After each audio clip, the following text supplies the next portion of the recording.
Well, I don't want to say imminent, but it looks like it's something that could very well happen. Look, it's very simple, not complicated.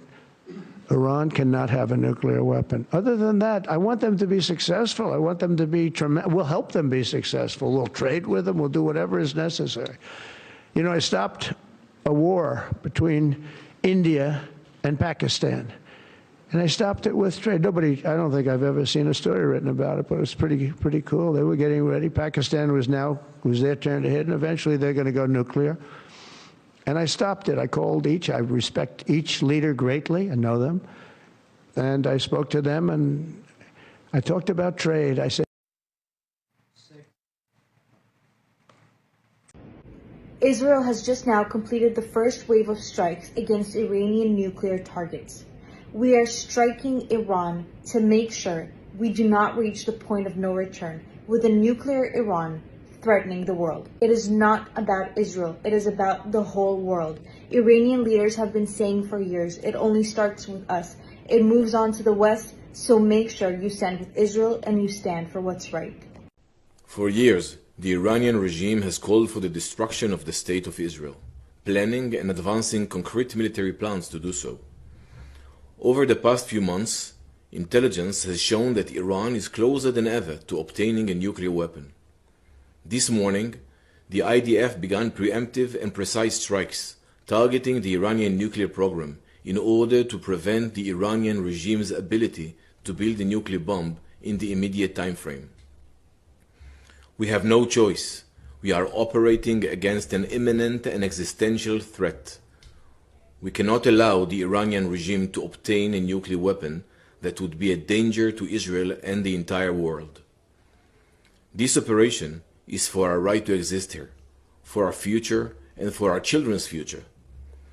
The State of Israel has the right and the obligation to operate in order to protect its people and will continue to do so. The IDF conducted significant preparations for this operation. We are well prepared, both in defense and offense, to defend ourselves. The IDF will continue to defend the State of Israel. Iran has worked for years on a nuclear program, investing heavily in advanced research and fortified facilities. Two key sites, Natanz and Fordow, underground, heavily guarded and highly controversial, with layers of concrete and anti-air defenses. Israel sees Iran as a direct threat, monitoring every development with advanced intelligence and surveillance. The fear that Tehran is close to building a nuclear weapon, shifting the balance of power in the region. After months of rising tensions and failed talk, Israel launched a meticulously planned operation on the 13th of June 2025. The attack began just after midnight. Israeli F-35s, equipped with stealth technology and electronic warfare systems, took off under the cover of darkness. They flew low to evade radar, using advanced jamming to disrupt Iranian air defenses. Simultaneously, military drones provided real-time surveillance and targeted key defense systems. Cyber teams launched coordinated attacks, disabling communications and anti-aircraft batteries. The F-35s released precision-guided munitions, striking deep into Natanz and Fordow. Explosions rocked the underground bunkers. Iran claims minimal damage, but satellite images suggest otherwise, revealing craters and collapsed structures. As dawn broke on June 14th, news of the strike spread rapidly. The world holds its breath, watching for Iran's response. The United States calls for calm. Iran vows revenge, promising a swift and forceful retaliation. What's next for the Middle East? The region braces for escalation. No one knows, but tensions have never been higher. What if Israel and Iran went to war? If Israel and Iran, two of the most powerful countries in the Middle East, went to war, the region would erupt into chaos. The conflict would likely start with an Israeli preemptive strike on Iran's nuclear facilities, aimed at preventing Iran from developing nuclear weapons. Iran would retaliate by launching missiles at key Israeli cities like Tel Aviv and Jerusalem. At the same time, Iranian-backed militias in Lebanon and Syria, such as Hezbollah, would attack Israel's northern borders, intensifying the battle on multiple fronts. Israel, with its advanced defense systems and air power, would respond with massive airstrikes, targeting Iranian military installations and infrastructure. Both sides would suffer heavy casualties, and the conflict could draw in other regional powers like Saudi Arabia and Turkey. The involvement of the USA and Russia, who have stakes in the region, could escalate the conflict into a broader war. Would this war destabilize the Middle East even further? Or would diplomacy step in to prevent an all-out catastrophe? Only Israel can bombard other countries and destroy lives and properties of innocent civilians, children, pregnant women, old population, and so on and so forth, and get away with it. Only Israel bombarded Yemen, destroyed life and properties of the Yemen people, killed innocent, pregnant, old, and young citizens of the country, and they get away with it. Only Israel can bombard Syria heavily, destroyed lives and properties of innocent people, and they get away with it. Only Israel bombarded Iran whenever they want to, and they get away with it. Only Israel bombarded Palestine, Gaza, heavily, destroyed lives and property of innocent people of the country, and they get away with it.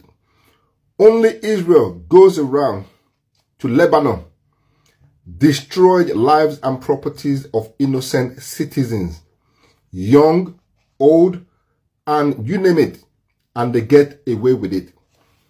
The United States, NATO, and you watching right now, you give Israel thumbs up because you think it is right. But no other leader, no other country is allowed to do the same. When it comes to China, boom, everybody complain, including you. You call the Chinese leader an authoritarian person or a bully.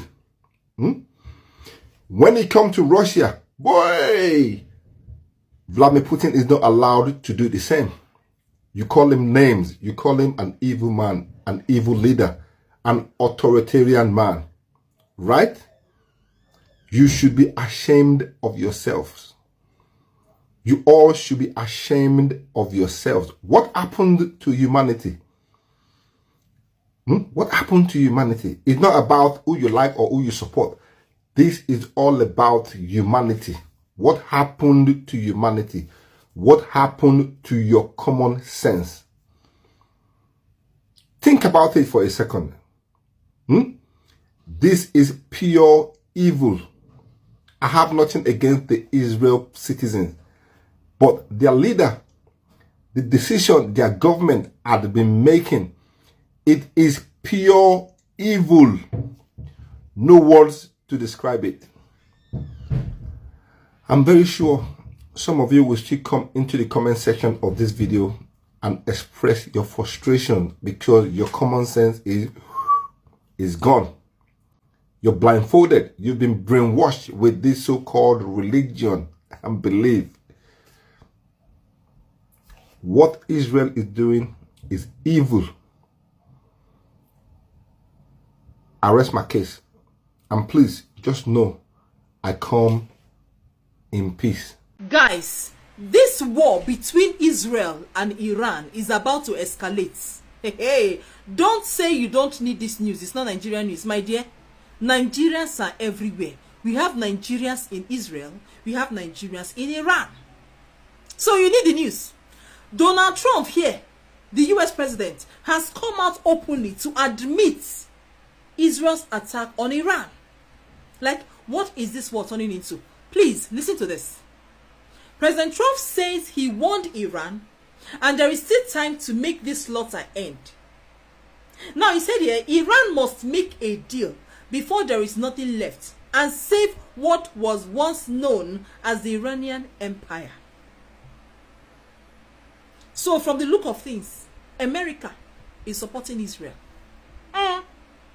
So, if these two mesh together and face Iran, the outcome will be something else.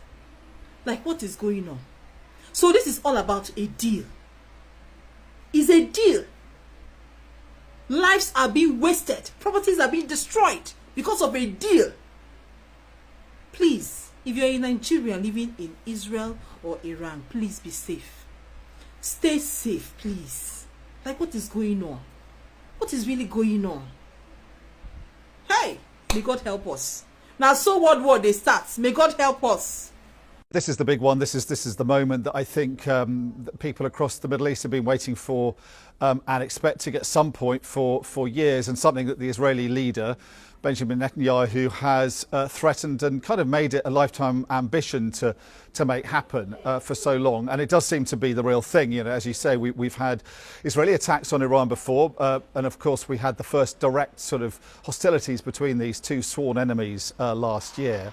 But this is the moment, it seems, where Israel has decided that it is now time to try and take out the Iranian nuclear program. Netanyahu has kind of made it an ambition of his to destroy this, what he regards, or says he's regarded at least, as an existential threat against Israel for years. Now, he clearly believes that Iran has been seeking to develop the technology to fulfill its threat to erase Israel off the face of the earth.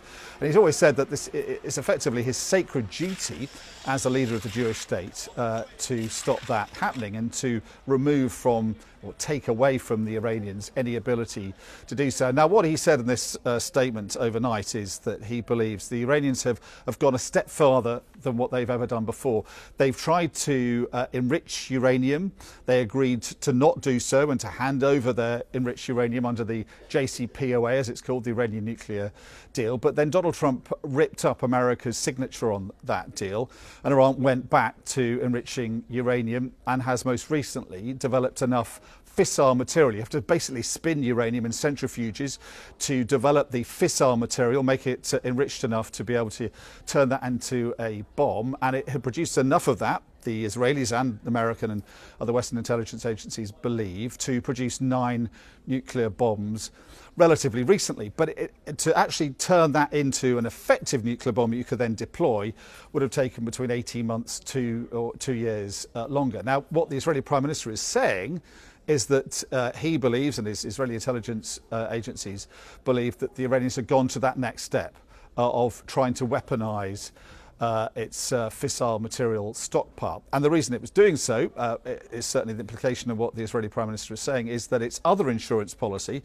which was Hezbollah and Hamas, these proxy allies on the sort of doorstep of Israel, have been destroyed by Israel, and therefore the Iranians are looking for a plan B, and therefore we're going hell for leather to build the bomb. Now, it's the first time he said that, and no other Israeli official overnight has repeated that claim. So I think his allies will ask for evidence that that is the case. But if he believed that was the case, then he's now justifying these attacks in that light. I think the big question now, of course, is what does Iran do in response from Iran military, the Twitter accounts that the Iranian military has, saying simply this will not be, talking about its retaliation, a mere demonstration of will or technological capability. This time our response will be lethal. So basically saying that those attacks, those ballistic missiles we saw last October, were a demonstration of will. What the world's going to see now is going to be very different, and it may not be aimed just at Israel.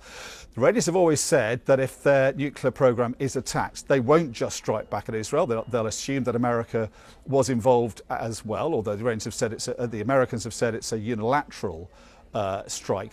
But the Iranians, I think the assumption we can make is the Iranians will, if they have the ability still to do so, strike Israel, but also US bases, possibly in the Persian Gulf, US allies in the Gulf, and oil installations as well. And that will, I think, create a step change in this conflict, and it threatens, I think, to escalate things into a much more grave situation, not just for the region, but potentially for the world as well, of course, because the Persian Gulf is so crucial to the world's oil industry and to trading generally.